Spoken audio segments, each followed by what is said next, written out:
Hello my dear students, welcome back my YouTube channel JSSC for physics. जैसा कि आज का टॉपिक है हमारे पास मैक्सवेल इक्वेशंस, एक इंपॉर्टेंट टॉपिक है सेकेंड यूनिट का। ठीक है, इस टॉपिक से एक डिफरेंशियल फॉर्म में 2 नंबर में पूछ देगा, या फिर इसी का इंटीग्रेशन फॉर्म पूछेगा, वो भी 2 नंबर में पूछेगा। ठीक है, 2 नंबर में इसका पूछने का ज़्यादा चांस होता है। कभी कभी ये जो क्वेश्चन नंबर 4 देख रहे हैं, इसका प्रूफ पूछ देता है, वो 10 मार्क में पूछता है। जब भी इसका प्रूफ पूछा गया, 10 मार्क में पूछा गया, अप्रॉक्स 2 बार पूछा गया है, पर रेयर केसेस में, इतना इंपॉर्टेंट नहीं है। बस आपको पता होना चाहिए मैक्सवेल इक्वेशंस होती क्या है, किस पे बेस्ड हैं, किस किस फॉर्मूले पे बेस्ड हैं, कैसे इनको पढ़ते हैं, ये आपको पता होनी चाहिए। यदि आपको मैक्सवेल इक्वेशंस नहीं पढ़ा है, यदि आपको पता नहीं है आपको, तो आपने इंजीनियरिंग फिजिक्स कुछ नहीं पढ़ा है, क्योंकि इंजीनियरिंग फिजिक्स की एक नींव है। ये मान लो आप मैक्सवेल इक्वेशंस है, आप कहीं पर भी जाओगे या कहीं पर इंटरव्यू देने जाओगे, या फिर कहीं कोई टीचर, मैथ का टीचर भी पूछ देता आपसे मैक्सवेल इक्वेशन बताइएगा, क्योंकि एक कॉमन है फिजिक्स के लिए, सबको पता होनी चाहिए। तो बीटेक के स्टूडेंट होते हैं, उन्हें पता होती है। ठीक है, अब देखो मैक्सवेल इक्वेशंस में पहले आपको डिफरेंशिएशन फॉर्म बताऊंगा, फिर इसी का मैं इंटीग्रेशन फॉर्म बताऊंगा। ठीक है, पहले इसको पढ़ते कैसे मैं आपको ये बता रहा हूँ। ठीक है, तो पढ़ने के लिए मैं आपको कुछ सिंबल बता रहा हूँ, उन्हें आप याद करिएगा, समझिए उन्हें बोलते क्या है। ठीक है, पहला सिंबल है सी में, सिंबल में यहाँ बता रहा हूँ। ठीक है, इसको क्या बोलते हैं आप जानते हैं? इसको हम क्या बोलते हैं आप जानते हैं क्या? इसको हम बोलते हैं ग्रेडियंट। लिख देता हूं मैं नीचे, ग्रेडियंट। इसको हम ग्रेडियंट बोलते हैं। जब भी ये सिंगल लिखा हो तो इसको हम ग्रेडियंट बोलते हैं। और इसी के साथ यदि हम डॉट लगा दें, इसी के साथ यदि हम डॉट लगा दें, तो इसको हम बोलेंगे, डॉट है हमारा डाइवर्जेंस।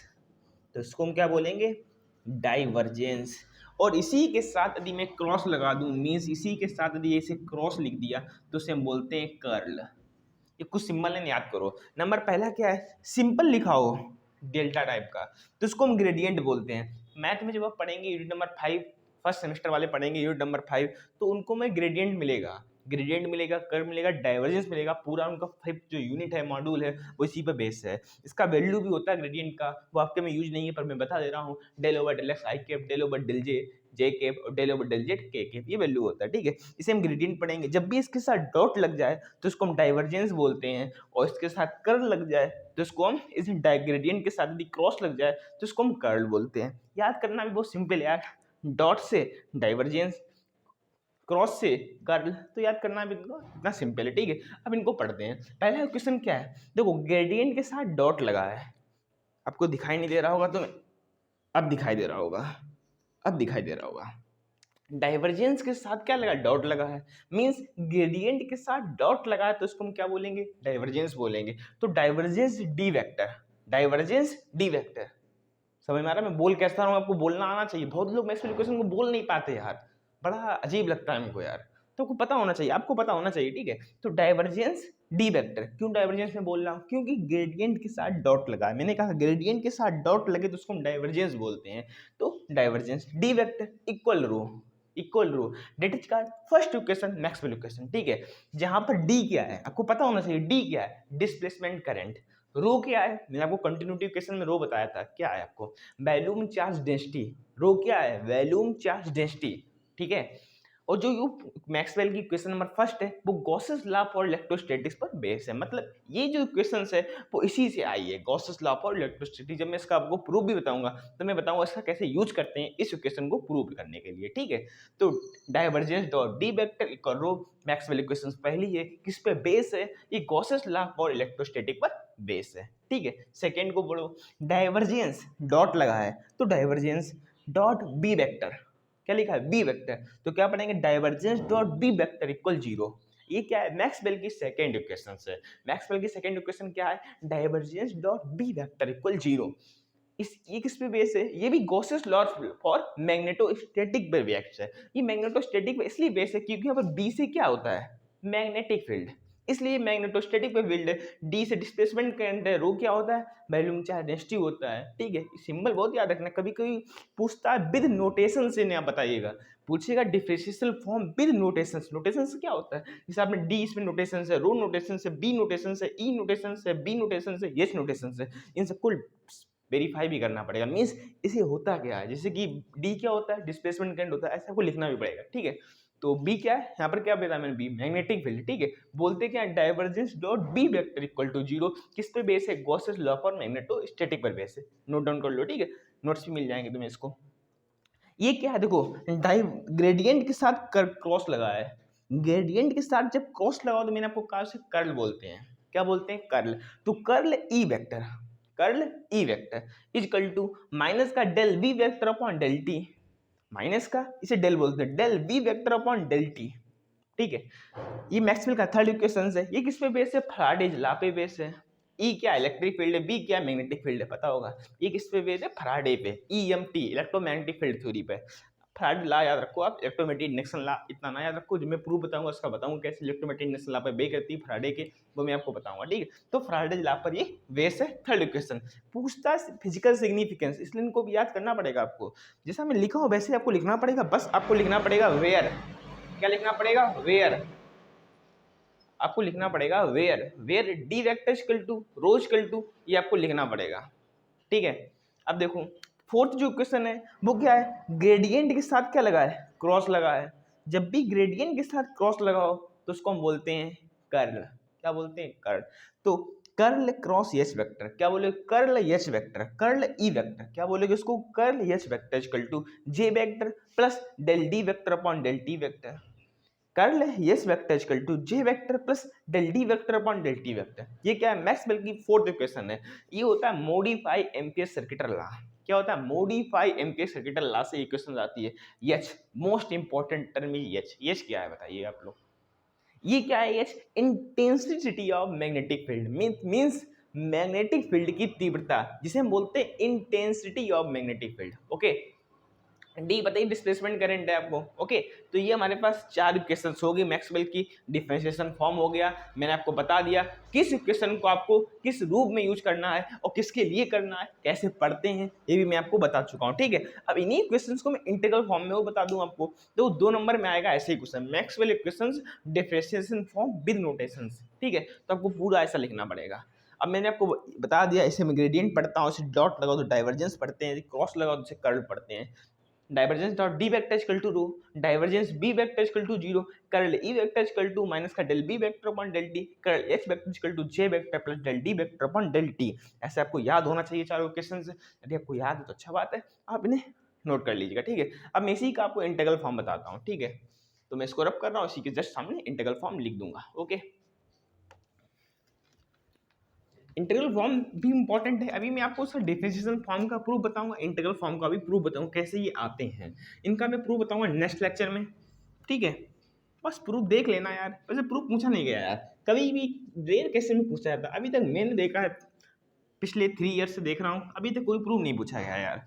तो प्रूफ देख लेना, इसलिए मैं मैक्स क्वेश्चन को इतनी वरीयता नहीं देता हूँ। ये फोर्थ वाला एक बार पूछ लिया गया था, ओनली प्रूफ। ठीक है, वैसा प्रूफ इतना इंपॉर्टेंट नहीं है, फिर भी मैं बता दूंगा आपको प्रूफ इसका। बस ये बहुत पूछा जाता है, 2 नंबर में बहुत बार पूछा गया है। यदि आप सेशनल देंगे अपने, मतलब सीटी देते हैं, तो उसमें साला 5 नंबर का क्वेश्चन आता है सीधे विथ फिजिकल सिग्निफिकेंस के साथ। ओके, देखो इसका इंटीग्रल फॉर्म अब यहाँ पर लिख लो, integral form and integral form, integral form. अब देखो इंटीग्रल फॉर्म कैसे करते हैं। डाइवर्जेंस डी वेक्टर, याद रखो जितने भी डाइवर्जेंस होते हैं ये गॉस डाइवर्जेंस से इंटीग्रल फॉर्म में कन्वर्ट होते हैं। मींस मैंने आपको बताया भी था कंटिन्यूटी क्वेश्चंस में यार, बताया था ना कंटिन्यूटी क्वेश्चंस, इसलिए मैंने पहले कंटिन्यूटी क्वेश्चन पढ़ाया क्योंकि उसमें इसका थोड़ा फील कंटिन्यूटी क्वेश्चन में मिल जाता है। कैसे गॉस डाइवर्जेंस में आया था, कैसे वॉल्यूम इंटीग्रल आया था, कुछ वर्ड उसमें यूज हुए थे पहले ही। तो आपने देखा हो तो अच्छा बात, और अच्छे समझ में आ रहा हो, नहीं देखा हो डिस्क्रिप्शन में जाएगा, लिंक पड़ा है, देख लीजिएगा। ठीक है, अब इसको इंटीग्रल फॉर्म में कन्वर्ट करता है। तो इंटीग्रल फॉर्म में कैसे कन्वर्ट करते हैं? डाइवर्जेंस को हमेशा आप किसमें करो? सरफेस इंटीग्रल को चेंज करो, किसमें? Surface integral. और डाइवर्जेंस हमेशा क्लोज इंटीग्रल में ओपन होगा, डिफरेंशियल फॉर्म में। और यहाँ पर डी वेक्टर लिख दो। ठीक है, सरफेस है, सरफेस इंटीग्रल है, तो यहाँ पर डीएस हो जाएगा, डीएस वेक्टर इक्वल टू रो। रो मैंने बता दिया आपको वॉल्यूम चार्ज डेंसिटी है। वॉल्यूम चार्ज डेंसिटी को कैसे लिखोगे? ये वॉल्यूम हो गया, इसे बोलते हैं वॉल्यूम चार्ज डेंसिटी। लिख गया, पहला क्वेश्चन का इंटीग्रल फॉर्म ये होता है। समझ में आया मैं कैसे लिख रहा हूँ? आपको याद नहीं करना, समझना है। ठीक है, divergence dot D vector equal to rho, divergence dot D vector, divergence को हमेशा आप सरफेस इंटीग्रल में खोलो, ओपन करो, इसमें सरफेस में। और जब भी डॉट लगाओ डाइवर्जेंस में हमेशा क्लोज इंटीग्रल लगा दो आप। ठीक है, और सरफेस इंटीग्रल तो यहाँ पर डीएस होगा और डी वेक्टर का डी वेक्टर लिखा है। रो मैंने आपको बताया था वॉल्यूम चार्ज डेंसिटी है। क्या बताया था? Volume charge density. Volume charge density क्या होता है? Volume integral rho D V. Okay, second को देखो, सेकंड में भी डॉट लगा है तो इसको हम किसमें ओपन करेंगे, सरफेस इंटीग्रल में। सरफेस इंटीग्रल बी वेक्टर है तो बी वेक्टर लिख लो और डीएस तो होगा ही होगा, यस सरफेस इंटीग्रल है तो यहाँ पर डीएस होगा उसका, तो इक्वल टू 0। ये हमारा सेकंड का हो गया, सेकंड का इंटीग्रल फॉर्म हो गया। सिंपल बहुत है, पर याद करना आपको समझना है, ठीक है, और आपको लिखना है एग्जाम में, नंबर आपको पूरे मिलेंगे, ठीक है। इसके बाद देखो, अब देखो कर्ल है, कर्ल जो होता है वो स्टोक्स थ्योरम से ओपन होता है। जब भी मैं आपको उसका प्रूफ बताऊंगा, इसलिए इसका प्रूफ इतना इंपॉर्टेंट है। इसलिए इसका प्रूफ क्यों इंपॉर्टेंट है, क्योंकि प्रूफ में ये आता है कैसे मैं इसको वैल्यूम में सरफेस कर रहा हूँ, सरफेस को वैल्यूम में कर रहा हूँ, कैसे मैं लाइन इंटीग्रल बदल रहा हूँ, सरफेस को लाइन इंटीग्रल सरफेस इंटीग्रल में, ये सब आता है। स्टोक्स थ्योरम होता है लाइन इंटीग्रल सरफेस इंटीग्रल बदलना, और सरफेस को वैल्यूम में बदलना, वैल्यूम को सरफेस में बदलना, ये क्या होता है, गॉस डाइवर्जेंस थ्योरम होता है, ठीक है। अब इसको देखो, कर्ल है, अब कर्ल को हमेशा लाइन इंटीग्रल में ओपन करना। लाइन इंटीग्रल होता है तो इसको कभी क्लोज में नहीं करना, ठीक है। लाइन इंटीग्रल को कभी क्लोज में नहीं करना, डाइवर्जेंस को जब भी ओपन करना तो हमेशा क्लोज इंटीग्रल में करना, इसको आप क्लोज में ना करना, ठीक है। कर भी सकते हो बस ना करो, मैंने अधिकतर बुक देखा नहीं किया बुक में, तो आप भी बुक में ना करो, ठीक है। ई वेक्टर है तो ई कर दो, तो लाइन इंटीग्रल में ओपन होगा, पहला किस में होगा, लाइन इंटीग्रल में ओपन होगा, ठीक है। और ई वेक्टर है और लाइन इंटीग्रल होगा तो यहाँ पर डीएल वेक्टर होगा, ठीक है। यहाँ पर आ जाओ, देखो डेल है अंदर है, जब इसको बाहर निकालेंगे मतलब इंटीग्रेशन के, तो माइनस का डी ओवर डी टी हो जाएगा। बी है, बी को हमेशा सरफेस में करो, B vector dot dS vector, खत्म कहानी, B vector dot dS vector, okay.